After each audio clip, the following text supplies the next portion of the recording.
Hi guys, నేను మీ శ్రీనివాస్. ఈ వీడియోలో మనం జావా ఫీచర్స్ గురించి అయితే తెలుసుకుందాం. మీరు చూస్తున్నారు Srinivas tech world channel. So before going to the topic, మనం ఫస్ట్ అయితే జావా అసలు ఫీచర్స్ గురించి మనం ఎందుకు తెలుసుకోవాలి అనేది చూద్దాం. తర్వాత జావా ఫీచర్స్ గురించి అయితే చూద్దాం అనమాట. ఫస్ట్ పాయింట్ ఏంటంటే, ఇట్ మీద one of the questions in the interview. మనకి ఇంటర్వ్యూలో ఈ క్వశ్చన్ అయితే రావచ్చు జావా ఫీచర్స్ గురించి. కాబట్టి మనం ముందుగా ప్రిపేర్గా ఉండడం అయితే మంచిది. అంటే మొత్తం ఫీచర్స్ అనేవి 12 ఫీచర్స్ అయితే 12 ఫీచర్స్ అయితే ఉన్నాయి జావా గురించి. అందులో మీరు మొత్తం ఫీచర్స్ అయితే ఇంటర్వ్యూ వరకు చెప్పనవసరం లేదనమాట. మెయిన్ 5 ఫీచర్స్ చెప్తే సరిపోతుంది. కంప్లీట్గా చెప్తే అది టైం ఎక్కువ లాంగ్ అయితే తీసుకుంటుంది ప్రాసెస్. అండ్ అదేవిధంగా అయితే ఇంటర్వ్యూ వరకు స్ట్రైట్ ఆన్సర్ అనేది స్ట్రైట్ అండ్ ఫార్వర్డ్గా ఉండాలి. ల్యాగ్ ఎక్కువ ఉండకూడదు, స్ట్రైట్ పాయింట్గా ఉండాలన్నమాట. సో ఒక 5 ఫీచర్స్ చెప్తే మీరు సరిపోతుంది అనమాట. Tell me about Java features అనే క్వశ్చన్ అయితే ఇంటర్వ్యూ దగ్గర నుంచి మీరు ఎక్స్పెక్ట్ చేయొచ్చు. ఇంటర్వ్యూ మూడ్ ఎప్పుడు ఎలా ఉంటుందో మనకు తెలియదు కాబట్టి. సో నెక్స్ట్ పాయింట్ ఏంటంటే, selecting the right tool. Java అనేది ఒక జస్ట్ లాంగ్వేజ్ మాత్రమే కాదు, అది ఇంకా మనకి చాలా విధాలుగా అయితే యూజ్ అవుతుంది, ఒక టూల్ లాగా. థర్డ్ పాయింట్ ఏంటంటే, if you want to compare Java with other languages, మనం జావాని అదర్ లాంగ్వేజెస్ తోటి కంపేర్ చేయాలన్నప్పుడు, మన ప్రాజెక్ట్కి బెస్ట్ లాంగ్వేజ్ అయితే తెలుసుకోవాలన్నప్పుడు అయితే మనకి ఈ ఫీచర్స్ అయితే తెలిస్తే, ఏ లాంగ్వేజ్ ఫీచర్ ఏంటి అని తెలిసినప్పుడు మనకి బెస్ట్ లాంగ్వేజ్ మన ప్రాజెక్ట్ కోసం సెలెక్ట్ చేసుకోవడానికి మనకి యూజ్ అవుతుంది అనమాట. Like C versus Java, Python versus Java, JavaScript versus Java, ఇలాంటివి మనం కంపేర్ చేసుకొని మన ప్రాజెక్ట్ బెస్ట్ లాంగ్వేజ్ మనం సెలెక్ట్ చేసుకోవచ్చు. ఫర్ ఎగ్జాంపుల్ చూసుకుంటే, Java is compiled plus interpreted language. అంటే జావా అనేది ఒక హైబ్రిడ్ లాంగ్వేజ్ అనమాట. అది కంప్లీట్గా కంపైలేషన్ మీద డిపెండ్ అవ్వదు, కంప్లీట్గా ఇంటర్ప్రిటేషన్ మీద డిపెండ్ అవ్వదు. కంపైల్డ్ ప్లస్ ఇంటర్ప్రిట్ అనమాట. ఇది ఒక హైబ్రిడ్ లాంగ్వేజ్ ఇది. తర్వాత పైథాన్ అనేది ప్యూర్లీ ఇంటర్ప్రిటెడ్ అనమాట. ఇప్పుడు జావా చూసుకుంటే మనకి సెక్యూరిటీ ప్రొవైడ్ చేస్తుంది, మంచి పర్ఫార్మెన్స్ ప్రొవైడ్ చేస్తుంది. అండ్ నెక్స్ట్ చూసుకుంటే కొంచెం స్లో, పైథాన్తో పోలిస్తే కొంచెం స్లోగా అయితే ఉంటుంది, కానీ సెక్యూరిటీ పర్ఫార్మెన్స్ ఉంటుంది. పైథాన్ చూసుకుంటే artificial intelligence, machine learning, deep learning side అయితే మంచి పర్ఫార్మెన్స్ అయితే ఉంటుంది మనకి, కాకపోతే ఫాస్ట్గా అయితే ఉంటుంది. ఓకేనా. ఈ జావా అనేది వెబ్సైట్ సైడ్ బాగుంటుంది, Python artificial AI, machine learning side బాగుంటుంది. దేని పర్ఫార్మెన్స్ దానిది, దేని టాలెంట్ దానిది అనమాట. దాన్ని బట్టి మనం సెలెక్ట్ చేసుకోవాలి, మనం చేసే వర్క్ ప్రాజెక్ట్ని బట్టి. ఓకేనా. ఇలా మనం కంపేర్ చేసుకోవచ్చు అనమాట. ఒక వెబ్సైట్, ఒక ప్రాజెక్ట్ చేసేటప్పుడు అలా మనకి యూజ్ అవుతాయి అనమాట ఫీచర్స్ తెలుసుకోవడం వల్ల. నెక్స్ట్ ఏంటంటే, స్ట్రాంగ్ ఫౌండేషన్. ఒక బిల్డింగ్ మీరు కన్స్ట్రక్ట్ చేయాలంటే మీకు బేస్ అయితే స్ట్రాంగ్గా ఉండాలి, లేకపోతే అది త్వరగా కూలిపోయే అవకాశం అయితే ఉంటుందన్నమాట బిల్డింగ్. సో మనకు ఒక స్ట్రాంగ్ ఫౌండేషన్, బేసిక్స్ అయితే స్ట్రాంగ్గా ఉండాలి. అదనమాట. సో ఒక ఫౌండేషన్ స్ట్రాంగ్గా ఉండాలి అంటే, ఫర్ ఎగ్జాంపుల్ ఎలాంటివి అంటే, మనం జేవిఎం గురించి అవేర్నెస్ ఉంటుంది, మెమరీ మేనేజ్మెంట్ అవేర్నెస్ వస్తుంది బేసిక్స్లో. వీటి గురించి ఒక గ్రిప్ అయితే వస్తుందన్నమాట. మన తర్వాత మనం ప్రోగ్రామింగ్ కానీ కోడింగ్ అని బాగా చేయొచ్చు అనమాట. ఈ జేవిఎం గురించి, మెమరీ మేనేజ్ గురించి ప్రీవియస్ వీడియోలో అయితే చెప్పున్నాను. ఇప్పుడు చెప్తే టైం కొంచెం ఎక్కువ తీసుకుంటుంది కాబట్టి వీడియోకైనా ఒకసారి చూడండి, రిఫర్ చేయండి అనమాట. నెక్స్ట్, యూస్ఫుల్ ఇన్ రియల్ వరల్డ్లో మనకి ఎలా యూజ్ అవుతుందో చూద్దాం. మనం ఒక ప్రాజెక్టు, ఒక అప్లికేషన్ కానీ ఒక యాప్ బిల్డ్ చేస్తున్నప్పుడు మనకి ప్లాట్ఫామ్ ఇండిపెండెన్స్ కావాలి, మల్టీ థ్రెడింగ్ కావాలి ప్యారలల్ టాస్క్లో, తర్వాత సెక్యూరిటీ కావాలి, నెట్వర్క్ యాప్స్ అనమాట, సెక్యూరిటీ కావాలి. ప్యారలల్ టాస్క్ అంటే ఒక 10 యూజర్స్ యూస్ చేసి ఎట్ ఏ టైం పర్ఫెక్ట్గా వర్క్ అవ్వాలి. ఇట్లాంటి ఫీచర్స్ మనకు కావాలన్నప్పుడు జావా అనేది పర్ఫెక్ట్ సెలక్షన్ అనమాట. అలాగా మనం మనకు ప్రాజెక్ట్ కావాల్సిన ఫీచర్స్ని సెలెక్ట్ చేసుకోవడానికి, లాంగ్వేజ్ని పర్ఫెక్ట్ ప్రాజెక్ట్కి పర్ఫెక్ట్ లాంగ్వేజ్ సెలెక్ట్ చేసుకోవడానికి అయితే యూజ్ అవుతుంది అనమాట ఈ ఫీచర్స్ తెలుసుకోవడం వల్ల. అండ్ నెక్స్ట్ ఏంటంటే, 6th పాయింట్, ఎఫిషియెంట్ కోడింగ్. మనం కోడింగ్ అయితే కరెక్ట్గా చేయొచ్చు అనమాట. అంటే కోడ్ రీయూజబుల్ చేసుకోవచ్చు, బగ్స్ ఎర్రర్స్ని రెడ్యూస్ చేసుకోవచ్చు, పర్ఫార్మెన్స్ని ఇంప్రూవ్మెంట్ చేసుకోవచ్చు అనమాట. ఫైనలీ మనకి ఎప్పుడు ఒక లాంగ్వేజ్ అనేది ఎప్పుడు ఎక్కడ యూజ్ చేయాలి అనేది మనకైతే ఫుల్ క్లారిటీ, ఒక ఐడియా అయితే వస్తుందన్నమాట. So if you know about Java feature, you can control over the Java, otherwise it controls you. Java feature గురించి అయితే మీకు తెలిస్తే మీరు దాన్ని కంట్రోల్ చేయొచ్చు, లేకపోతే అది మనల్ని కంట్రోల్ చేస్తుంది అనమాట. ఓకేనా. ఏది ఎక్కడ యూజ్ చేయాలో తెలియక ప్రాబ్లమ్స్ అయితే ఫేస్ చేయాల్సి ఉంటుంది. ఓకేనా. ఇవే అనమాట మొత్తం మనకి ఫీచర్స్ అయితే 12 ఫీచర్స్ అయితే మెయిన్‌గా ఉన్నాయి. వీటిల్లో మీకు ఇంటర్వ్యూ అడిగినప్పుడు గానీ, లేపోతే మెయిన్ ఫీచర్స్ ఏంటి అంటే, ఇప్పుడు జావా ఫీచర్స్ ఏంటి ఏందో తెలుసుకుందాం. ఫస్ట్ అండ్ సింపుల్ అంటే కొంచెం సింటాక్స్ కొంచెం కష్టమే. కాపోతే ప్రెజెంట్ సి ప్లస్ ప్లస్ కంటే మనకి ఈ సింటాక్స్ ఇవన్నీ అయితే క్లీన్‌గా అయితే ఉంటుందనమాట. కాపోతే కష్టం ఎలాగుందో యూజెస్ గూడా అలాగే ఉన్నాయి. కాపోతే మళ్ళీ సి ప్లస్ ప్లస్ లాగా పాయింటర్స్ మన హెడేక్ అయితే మనకుండదు ఇందులో. తర్వాత నెక్స్ట్ ఫీచర్ వచ్చేసరికి సెకండ్ ఫీచర్ వచ్చేసరికి ఆబ్జెక్ట్ ఓరియెంటెడ్ అనమాట. ఇందులో ప్రతి ఒక్కటి ఆబ్జెక్ట్ లాగే తీసుకుంటారు. రియల్ వరల్డ్ లాగా. రియల్ వరల్డ్‌ని బేస్ చేసుకొని డెవలప్ చేశారనమాట జావాని. మనకి రియల్ వరల్డ్‌లో ఎవ్రీథింగ్ ఈజ్ ఆబ్జెక్ట్. కార్ గానీ, హ్యూమన్, పెన్, టైగర్, ట్రీ ప్రతి ఒక్కటి ఆబ్జెక్టే అనమాట. బుక్కు, పెన్, పెన్సిల్ అన్నీ ఆబ్జెక్ట్ కింద మనం కన్సిడర్ చేస్తా ఉంటారు. మనం by using object we can do our works whatever we want. మనం ఆబ్జెక్ట్స్‌ని యూజ్ చేసుకొని మనం ఏ పనైనా చేయొచ్చనమాట. ఫర్ ఎగ్జాంపుల్ ఈ పెన్ ఉంది. ఈ పెన్‌తో మనం స్టోరీస్ రాయొచ్చు, లెసన్స్ రాసుకోవచ్చు, సైన్ చేయొచ్చు, సిగ్నేచర్ చేయొచ్చు. ఇలాగ ఒక బుక్ ఉంటే మనం స్టోరీస్ రాసుకోవచ్చు, పబ్లిష్ చేయొచ్చు. ఇలా రకరకాలుగా బైక్ ఉంది రేసింగ్‌కి యూజ్ చేయొచ్చు, నార్మల్ పర్పస్‌కి యూజ్ చేయొచ్చు.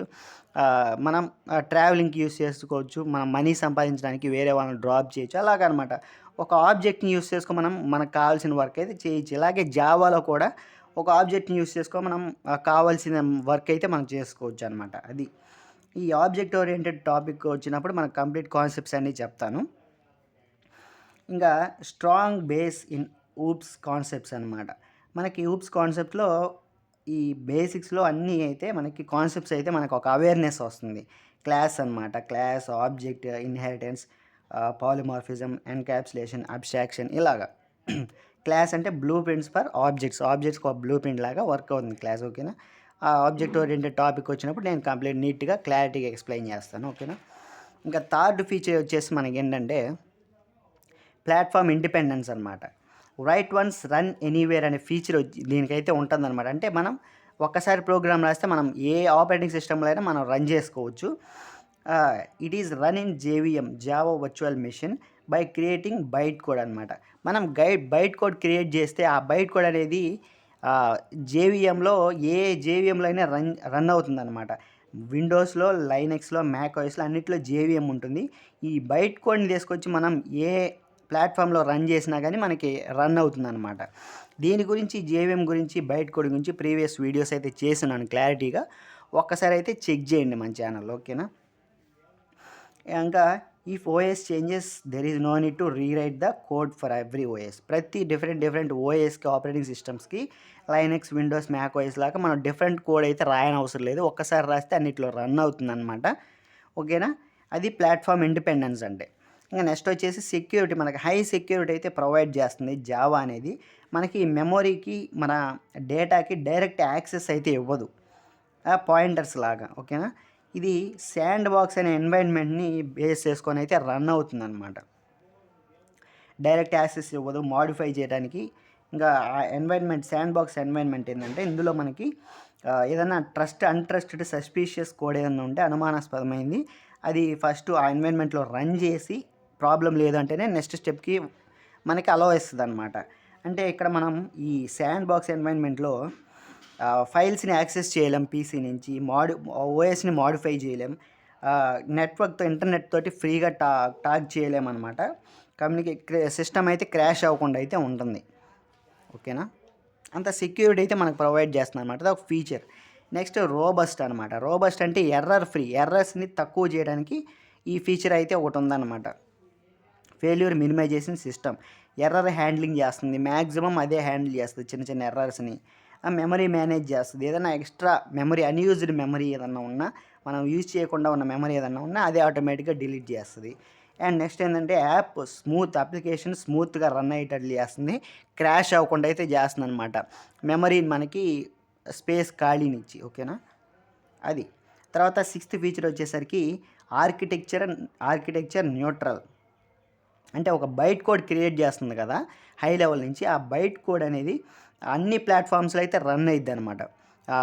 ఈ బైట్ కోడ్ అంటున్నాడు ఏందండి ఈడు ట్యాప్ అంటున్నారు అనుకోవద్దు. ఈ బైట్ కోడ్ గురించి నేను ప్రీవియస్‌గా చెప్పాను.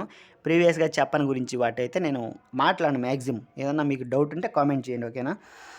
ఈ బైట్ కోడ్ ఉంటుంది కదా, ఈ బైట్ కోడ్ అనేది క్రియేట్ చేస్తుంది జావా. ఈ బైట్ కోడ్ అన్ని ఆపరేటింగ్ సిస్టమ్స్లో, అన్ని ఓఎస్లో, లైనక్స్, మ్యాక్ ఓఎస్ అన్నిట్లో అయితే వర్క్ అవుతుందన్నమాట, రన్ అవుతుంది.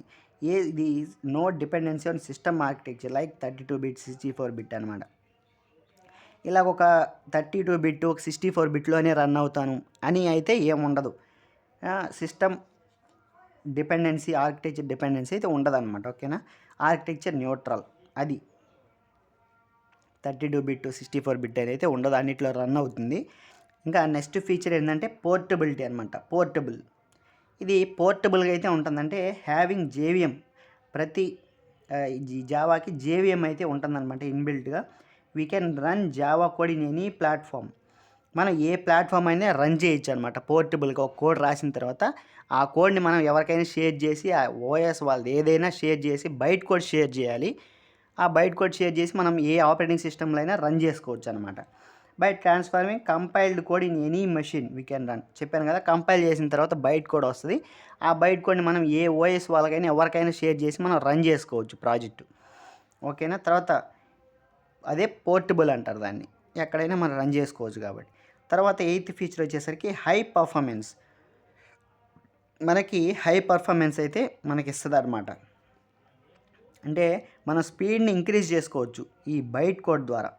ఈ బైట్ కోడ్ కంపైల్ చేసిన తర్వాత బైట్ కోడ్ జనరేషన్ ద్వారా మనం స్పీడ్ని ఇంక్రీజ్ చేయొచ్చు. JIT, just in time compiler, ఈ ఇంటర్నల్గా ఈ కంపైలర్ ఉండటం వల్ల కూడా మనం జస్ట్ ఇన్ టైమ్ కంపైలర్ వల్ల కూడా మన స్పీడ్ని బూస్ట్ చేసుకోవచ్చు.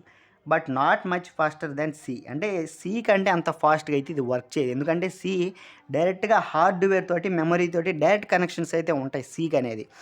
అది ఈ ఫుల్లీ కంపైల్డ్ అనమాట, అది ఫుల్లీ కంపైల్డ్గా ఉంటుంది కాబట్టి అంత ఫాస్ట్ అయితే ఇవ్వదు. మనకు పర్ఫార్మెన్స్ అయితే బాగుంటుంది, ఫీచర్స్ అయితే ఎక్కువ ఉంటాయి. ఓకేనా, తర్వాత సితో పోలిస్తే ఫీచర్స్ మనకి బాగుంటాయి.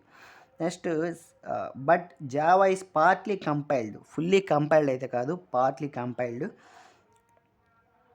To byte code plus partly compiled plus interpreted అనమాట బై జేవిఎం అనేది ఇంటర్ప్రిట్ చేస్తుంది.